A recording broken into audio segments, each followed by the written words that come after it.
సినీ నటుడు మంచు మోహన్ బాబు ఇంటి వద్ద రగడ, కుటుంబ కలహాలతో ఉద్రిక్తత.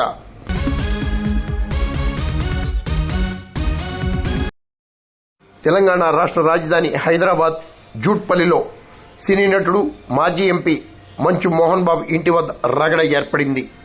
కుమారులు విష్ణు, మనోజ్ బౌన్సర్ల మధ్య రగడ ఏర్పడింది. ఇప్పటికే ఇరువురు పోలీస్ కేసులు పెట్టుకోగా తాజాగా మళ్లీ రగడ ఏర్పడటం విశేషం. నా కుటుంబానికి రక్షణ లేదు అంటూ మనోజ్ ఆగ్రహం, ఆవేదన వ్యక్తం చేశారు. ఇంక్లూడ్ చేయడం, నా బిడ్డలు ఇంట్లో ఉండగానే అలా బిహేవ్ చేయడం కరెక్ట్. ఈరోజు పోలీస్ దగ్గరికి నేను వెళ్ళి ప్రొటెక్షన్ అడిగాను. నేను మొన్న వచ్చి అడిగినప్పుడు మీకు అన్ని ఎవిడెన్స్లు ఇస్తాను, ఎస్ఐ గారు ఇక్కడి నుంచి వచ్చి నేను ఇస్తాను సార్ ప్రొటెక్షన్ చూపించాను. కౌన్సిలర్లు అందరూ అడ్డుకుంటే దాంకున్నారని చూపించాను. అది కూడా చూసి ఓకే సార్ మీ ధైర్యం అనేది మేము ఎక్కడికి వెళ్ళట్లేదని చెప్పి మాట్లాడి పారిపోయారు. ఇప్పుడు కానిస్టేబుల్స్ వచ్చి అందరూ నా మనుషులందరినీ భయపించి ఇప్పుడు వాళ్ళ పేర్లు తీసుకొని బెదరగొట్టి మా మనుషులను పంపించేసి వేరే బాడీ గార్డ్ లోపలికి పంపించున్నారు సార్. ఏం జరిగిందండి అసలు? గొడవలు ఎందుకు జరిగాయి?